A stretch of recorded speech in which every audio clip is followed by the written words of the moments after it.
Cette France Bouge dédiée à la Church Tech, d'ailleurs, qui s'était lancée autour d'un événement qui s'appelait le Pitch My Church. Je ne sais pas si vous avez entendu parler, Marie-Georges. C'était la grand-messe des projets innovants chrétiens. Ça vous parle, Guiral Férieux? On va passer à vous, à Heaven. Oui, j'avais pitché pour Heaven à cette occasion. Malheureusement, j'avais perdu. Non, là ce soir, sur Europe 1. Mais c'est vrai que la Church Tech, c'est incroyable comme écosystème. Il y a beaucoup plus de choses qu'on imagine. Par exemple, il y a Top Music, qui est le Spotify chrétien. Alors là-dessus, vous avez toute la musique chrétienne, de la louange. Voilà, c'est une très belle application. Vous avez Ephata. Ephata, c'est le Airbnb. Oui, on a essayé de les joindre, ils nous ont pas répondu, mais ça c'est pas mal raconté. Nous, c'est le Airbnb, c'est de l'hospitalité en plus. Ouais, c'est ça, le Airbnb des chrétiens. Et effectivement, voilà, vous êtes accueillis par des familles qui sont chrétiennes, et si vous-même vous êtes chrétien, vous pouvez partager votre foi avec les gens qui vous accueillent. Et donc il y a plein de projets. YouPray, un projet de prière aussi. Voilà, enfin il y a une application. Enfin il y en a vraiment pour tout le monde. Cette Church Tech qui foisonne d'idées. Et justement, votre idée avec vous ce soir, Guiral Férieux, vous êtes le cofondateur de Heaven. Europe 1, la France bouge. La pépite. Cette pépite Heaven, Guiral, elle existe depuis 5 ans. Elle est née en 2020. C'était fort de lancer un projet comme ça en plein Covid. En plein confinement, au deuxième confinement. Mais vous êtes lancé. Il nous a aidé ce confinement parce que les gens étaient isolés à ce moment-là. Vous êtes à l'origine ingénieur du son. Tout à fait. Vous avez travaillé près de à Lorient, je crois, à Vannes. Chez RCF. Et puis, vous avez quitté votre poste d'ingénieur du son pour vous mettre à la musique électronique. Ouais, j'ai fait ça pendant 4 mois.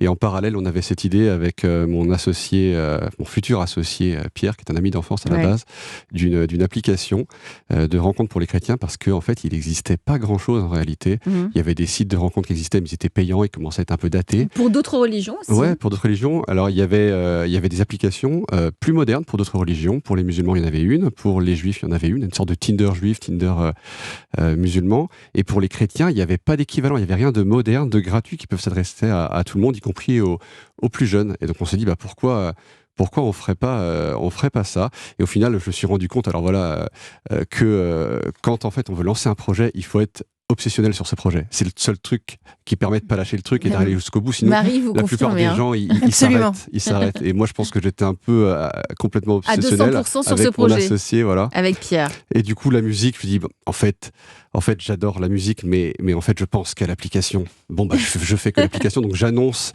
à nouveau à ma famille que en fait, je lâche la musique et je vais faire une application de rencontre. Tu es trop instable. Ils ont rien compris. Ma mère était désespérée. Elle a bien dû admettre que finalement, on avait réussi à faire quelque chose de beau et qui fonctionne. Et ça fonctionne, ça s'appelle Heaven, H-E-A-V-N. Vous allez pitcher, Guiral, et on se retrouve juste après. Vous avez 1 minute. Alors Heaven, c'est la première application de rencontre chrétienne. C'est un nouveau moyen de rencontre pour les célibataires chrétiens, pour se rencontrer au-delà de leur cercle habituel. Et donc elle existe depuis, comme vous l'avez dit, 5 ans. Elle a été à l'origine de plus de 400 mariages et elle rassemble aujourd'hui plus de 100 000 célibataires chrétiens de toute confession. Vous avez aussi bien des catholiques, des protestants, des évangéliques, des orthodoxes et même des personnes de culture chrétienne. Ça nous semble très important. Des personnes qui cherchent quelqu'un avec qui s'engager pour la vie, pour qui le mariage encore a du sens. Parce que le mariage revient en force. Moi, je pense que c'est quelque chose... beaucoup de gens aujourd'hui ont perdu un peu cette notion de l'engagement. Et il y a toute une partie des personnes qui sont parfois éloignées de la foi, qui cherchent encore des personnes qui se disent que le mariage a du sens et l'engagement pour la vie a du sens. Voilà. Et donc, du coup, toutes ces personnes-là, elles partagent des valeurs communes. Et le mariage, ça leur semble évidemment une évidence. Et pour décrire un petit peu Heaven, c'est une application de slow dating. Donc contrairement à Tinder et d'autres, on propose que 3 profils par jour. Ça, c'est très important. On n'est pas dans la consommation de profils. Et le but, c'est de se mettre en lien les uns avec les autres, de se rencontrer pour trouver l'amour. On aime bien, ça nous fait rêver. Merci pour votre pitch, Guiral Férieux, cofondateur de Heaven. Vous en pensez quoi autour de la table? Marie, vous avez un grand sourire. Oui, un grand sourire. Non, c'est très intéressant. D'abord, il faut savoir que le marché des applis de rencontres, c'est un marché qui est en croissance. Il y a 360 millions d'utilisateurs dans le monde, 7% de croissance en France qui est attendue de ce marché par an. Donc, c'est vraiment un marché très dynamique. Ce qui est très intéressant dans le positionnement de Heaven, c'est que vous vous inscrivez dans deux tendances de ce marché. La première, c'est la montée des applications de niche, c'est-à-dire qu'on voit bien que Mythique, c'était généraliste, et là, aujourd'hui, on s'oriente vers des applications qui Comme sont... la Church Tech, en fait. Exactement, qui sont sélectives, où en fait, et alors, pareil, en cherchant, j'ai trouvé des applications de rencontres. Alors, vous avez effectivement les applications de rencontres dans toutes les religions. Vous avez une application de rencontre qui s'appelle Iki, qui est pour les personnes autistes. Vous en avez qui sont aussi East Meet West, par exemple. Qu'est-ce que c'est que ça, C'est pour les Asiatiques qui vivent en Occident. Vous avez Kipo pour les gamers. Vous avez Vegli pour les végétariens et les véganes. Vous avez Dig pour les amoureux des chiens. Bon, donc des applis de plus en plus de niches qui font appel vraiment au goût, etc. Et puis, j'ai trouvé donc, très les intéressant... contraires satires, c'est fini. Hein. Alors, je pense que c'est encore possible. Ce qui est intéressant aussi dans le positionnement de Even, et vous l'avez mentionné, Giral, c'est le fait que vous vous adressez aussi aux gens de culture chrétienne. C'est-à-dire qu'entre quelqu'un qui se dit de culture chrétienne et quelqu'un qui est pratiquant, il y a quand même il peut avoir un grand gap. Un grand gap. Mais ce qui est intéressant, c'est de retrouver cette dimension culturelle, en fait, identitaire, de se dire, tiens, je me reconnais dans une certaine culture, et donc, du coup, c'est assez ouvert, et on va pouvoir trouver des gens qui ont des réalités de vie qui sont assez différentes. Et puis, ce que vous avez mentionné, hein, le slow dating, c'est assez intéressant aussi, de se dire qu'on n'est pas dans le oui-non et dans le swipe avec son doigt sur le téléphone, mais on est dans quelque chose où on va être dans une recherche plus qualitative, en fait, hein, et avec un engagement plus grand. Et ça correspond aussi à une tendance où on note que sur les applis de rencontre aujourd'hui, il y a une certaine fatigue. Il y a 78% des utilisateurs aujourd'hui d'applis qui se disent épuisés émotionnellement, mentalement, physiquement par ces applications. Et donc, je pense que ce que vous proposez est aussi une réponse à ce phénomène-là. Oui, alors tout à fait. Effectivement, il y a cette tendance aujourd'hui des applications un peu par segment, on peut dire ça comme ça, niche, par niche. Pourquoi ? Parce qu'en fait, il y a une espèce de... Les gens, effectivement, sont lassés des applications de dating plus généralistes, parce qu'en fait, ils ont l'habitude de... Enfin, ils rencontrent des gens qui sont très différents d'eux et qui ont des attentes totalement différentes. Quand vous cherchez quelque chose de sérieux, vous tombez sur plein de gens pas sérieux, vous n'arrivez pas à trouver des points communs, des valeurs communes, et ça devient compliqué. Effectivement, les contraires peuvent s'attirer, mais l'important, c'est d'avoir un socle de valeurs. Moi, je pense communes. que voilà, c'est les valeurs. Vraiment les valeurs communes, mais surtout pour s'engager. Là, on parle d'un engagement pour la vie. Donc, vous êtes obligé de trouver quelqu'un qui partage à minima vos valeurs et votre projet de vie.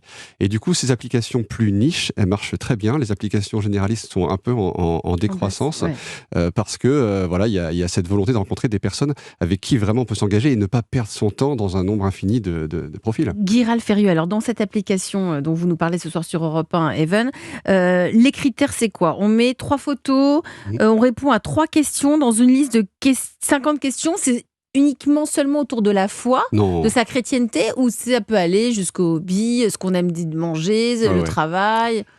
C'est beaucoup plus général que ça. Alors, il y a une partie, effectivement, de questions. Alors, on choisit 3 questions parmi une liste de 50. On peut choisir des questions en lien avec la religion. Ça peut être, par exemple, le pèlerinage sur lequel tu peux me croiser, ma communauté religieuse préférée, des choses comme ça. Mais on a aussi des questions plus sur la personnalité. Par exemple, quelque chose à mon sujet qui surprend les gens, ou alors sur les expériences, mon voyage le plus marquant. Le but, c'est d'indiquer des points d'accroche sur le profil. Et après, l'utilisateur est invité à liker, à aimer un des éléments. Ça peut être la photo, la description, mais aussi une réponse à une question, et à mettre un message en plus.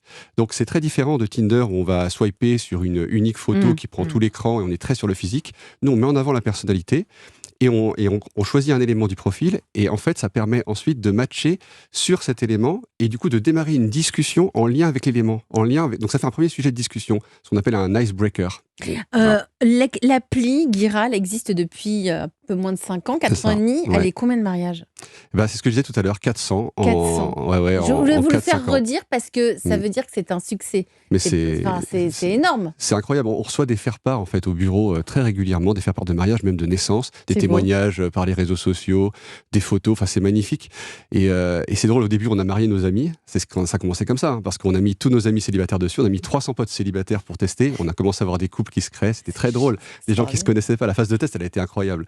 Ouais. Et après, quand on a élargi, on s'est retrouvé à avoir des faire-part, des remerciements. Et alors là, quelle mission. Enfin voilà. Ça a du sens. Vous êtes un entrepreneur qui donne du sens à tous les niveaux. J'ai trouvé un vrai sens à ma vie. Et je ne l'ai pas mentionné, mais voilà, moi je suis toujours célibataire. Et ce qui est assez surprenant pour un fondateur d'appli de rencontre. Les cordonniers sont toujours les plus mal chaussés. Comment ça se fait? Vous avez trouvé personne sur votre appli? Europe 1 va prendre le relais. J'ai beaucoup de profils à dispo. Avis à nos auditrices ou nos auditeurs d'Europe 1 si vous connaissez quelqu'un qui connaît quelqu'un. Oui, en fait, là c'est plus personnel, mais c'est vrai que j'ai compris un truc, c'est que c'est pas en fait. Parfois, on a l'impression qu'on n'a pas assez rencontré de monde, donc il faut toujours rencontrer plus de monde pour trouver la bonne personne. En fait, ça se trouve, elle est juste à côté. Elle est dans le studio d'à côté. Voilà, on va aller faire un petit tour dans la rédaction, on ne sait jamais. Un travail sur soi à faire, quoi. Voilà. Guiral Férieux, vous êtes parmi nous sur Europe 1 ce soir parce que vous avez des besoins. C'est une entreprise, on est dans une émission de Church Tech, mais vous avez des besoins. Le principal besoin, c'est quoi, avant qu'on fasse une petite pause et que Marie plonge dessus? Alors, il y a plusieurs besoins. Évidemment, le fait de se faire connaître au plus grand nombre, parce qu'une appli de dating, c'est hyper important qu'on ait beaucoup de monde. Pourquoi? Parce que, évidemment, les gens mettent quelques critères. Alors, ça peut être des critères sur la religion. On peut rencontrer des personnes catholiques ou protestantes ou orthodoxes. On peut choisir ça. On peut choisir la tranche d'âge. Mais quand vous commencez à choisir, ça réduit le nombre de profils proposables. Et il faut que ces personnes soient à proximité de vous, en plus, dans une certaine zone géographique. Donc, il faut beaucoup de monde. Donc, premier besoin, se faire connaître au plus grand nombre. Mais là, je pense que cette émission va vraiment nous aider. Alors, merci d'ailleurs pour cette invitation. Avec plaisir. Et la deuxième chose, là, on est en processus de levée de fonds et on se rend compte, on lève 300 000 € là pour un pré-seed et on se rend compte de la difficulté. C'est vraiment un chemin de croix. Il y a des hauts, des bas, des attentes, un espoir, une déception. Il faut s'accrocher, il faut une résilience invraisemblable et ne pas lâcher le truc parce que, c'est le chemin entrepreneurial en général, mais la levée de fonds, c'est vraiment... Nous sommes avec Guiral Férieux, le cofondateur de Haven, H-E-A-V-N. Alors lui, il est allé direct, c'est l'application de rencontre. Vous nous avez tout raconté tout à l'heure, une application de rencontre 100% chrétienne pour les célibataires. Elle a un prix, cette appli? Ah non, j'ai pas précisé ça, c'est gratuit. C'est important, c'est gratuit. C'est totalement gratuit. En fait, on est sur le même modèle que les applis Tinder, Bumble et compagnie, qui fonctionnent avec un algorithme et qui sont gratuites, ce qu'on appelle le modèle freemium, c'est-à-dire que vous avez une version gratuite et vous pouvez payer des options en plus. Et alors, comment vous gagnez votre vie? Nous, on a mis un système de dons dans l'application. Et figurez-vous que les gens sont généreux. Et donc, grâce aux dons, on arrive à faire marcher cette société. Et donc, vous êtes à l'équilibre? C'est votre métier principal? Alors, on est à l'équilibre. On se paye pas grand-chose pour l'instant. C'est mon métier, effectivement. Ça fait 7 ans que je suis à temps plein sur ce projet. Bravo. Voilà. Mais effectivement, l'application, donc voilà, elle propose ce système de dons et on va ajouter ce qu'on a appelé un soutien mensuel pour avoir un revenu récurrent. Voilà, où on proposera au lieu de 3 profils par jour, 7 par jour, et on ajoutera quelque chose qui nous est beaucoup demandé par nos utilisateurs, le filtre géographique pour vraiment délimiter la zone de recherche. Pour l'instant, c'est l'algorithme qui s'en charge, mais si on veut vraiment avoir la main dessus, il faudra prendre cet abonnement. 500 mariages depuis 4 ans et demi, 100 000 personnes inscrites. Vous êtes disponible en France, Suisse, Belgique, Luxembourg, Québec. Tout est en France, mais pas à Paris. Comment ça, tout est en France? Le siège est en France. Alors nous, on est à Bordeaux. Bordeaux, voilà, donc pas Paris. Effectivement, on est à Bordeaux. Vous êtes à Bordeaux. Vous avez des besoins, c'est ce que vous nous disiez tout à l'heure, des besoins, il faut vous faire connaître, ça tombe bien, vous êtes là, avoir plus d'utilisateurs, plus de dons. Je me tourne vers la coach de la France Bouge ce soir sur Europe 1. C'est Marie-Georges, directrice exécutive conseil en développement durable France et Benelux au sein du cabinet Accenture. C'est le moment des précieux conseils. Europe 1. Le réseau La France Bouge. Marie, je crois qu'il y a aussi une levée de fonds qui est en cours de 300 000 €. Absolument, oui. Alors, effectivement, peut-être, la première chose, c'est effectivement sur le modèle économique. Je trouve que le modèle économique autour du don est très intéressant. Et d'ailleurs, il y a des associations qui fonctionnent. Hello Asso, par exemple, ou Rosario, fonctionnent sur le modèle du don. Donc, c'est un modèle qui fonctionne. Je m'interroge tout de même sur, effectivement, la nécessité d'avoir une récurrence de revenus et donc de stabiliser le modèle et donc de permettre une croissance en fait organique plus rapide versus la levée de fonds. En fait, vous le disiez tout à l'heure, vous cherchez 300 000 €, ce qui, en fait, pour un montant de levée de fonds, est pas énormément d'argent auprès de, ça peut être de la love money, ça peut être des business angels. Finalement, chercher 300 000 €, c'est pas c'est pas un montant très important, ça va pas vous permettre de faire la différence sur le long terme en fait. Et en même temps, ça vous contraint. Vous le disiez, la levée de fonds, c'est un chemin de croix. Ça veut dire que vous allez donner des parts de votre société. Ça veut dire que donc vous n'aurez pas forcément la même indépendance quant au développement et donc la même maîtrise et donc la même liberté. Alors que finalement, dans la mesure où vous avez une proposition de valeur qui est très qualitative, vous avez un certain nombre de success stories et un attachement par vos membres, une reconnaissance de votre service, finalement, vous avez une cible qui vous permettrait de mettre en place un système payant. Et donc, je me permets de réouvrir cette question parce que l'un dans l'autre, entre une communauté très attachée avec un service très qualitatif et un système payant, freemium, etc., d'un côté qui vous garantit une totale liberté et peut-être une possibilité de vraiment renforcer votre modèle économiquement, et de l'autre, une levée de fonds pour 300 000 €, vous allez passer un temps absolument infini, vous allez devoir rendre des comptes à des actionnaires. Voilà, je me permets de lever cette question. Ensuite, sur le modèle économique, il y a une question aussi on en parlait tout à l'heure avec Cato Rétro, une question de possibilité, pourquoi pas, de monétiser des services complémentaires. Vous avez un cœur d'offre qui est effectivement l'appli de rencontre, mais on le disait, il y a potentiellement d'autres services qui peuvent être intéressants. Par exemple, les personnes qui souhaitent se rencontrer, peut-être qu'elles veulent faire un pèlerinage ensemble, peut-être qu'elles veulent aller visiter un pays ensemble, peut-être qu'elles veulent aller à des spectacles ensemble. J'ai vu que dans la Church Tech, il y avait une appli qui s'appelle Luminescence, et c'est pour réserver des spectacles qui se passent dans des églises ou dans des lieux du patrimoine religieux. Donc, on veut aller ensemble sortir, aller voir un spectacle, un concert, etc. Donc tout ça, ça peut être des services complémentaires qui vont dans le sens de la rencontre et sur lesquels vous pourriez référencer en ligne, vous pourriez même proposer des services en marque blanche d'une certaine manière. Et donc, dans ces cas-là, vous pourriez prendre un pourcentage des services que vous aidez à commercialiser en faisant effet de levier avec votre communauté qui est quand même très importante parce que vous avez plusieurs centaines de milliers de personnes sur le site. Et donc, là aussi, ça pourrait être une monétisation des services complémentaires. Voilà. Et puis, toujours dans cette même idée, sur comment recruter finalement des nouveaux membres et des nouveaux utilisateurs. Là, pareil, s'appuyer sur la vitalité de la Church Tech. On avait les partenariats entre Cato Rétro et Rosario tout à l'heure, c'est intéressant. Oui, mais effectivement, il faut aller les chercher de là où ils sont. Alors aujourd'hui, ils sont sur d'autres applis en ligne, mais ils sont aussi dans des lieux plus traditionnels, des églises de paroisse, voilà, où aussi il y a des gens qui peuvent en parler. Et vous pouvez même aller. Vous êtes combien dans le... Sur l'appli ? Oui. On est 100 000. Non, vous, dans l'entreprise. Alors, on est 8. On est 8, tout à l'heure. Vous êtes 8. Bon, oui, il faut aller faire les sorties de messe. Ça, on l'a beaucoup fait. Au début et encore aujourd'hui, on fait. Oui, c'est important parce que les célibataires, c'est un éternel recommencement. Voilà, et on met des flyers dans le fond des églises, etc., les aumôneries. Ouais.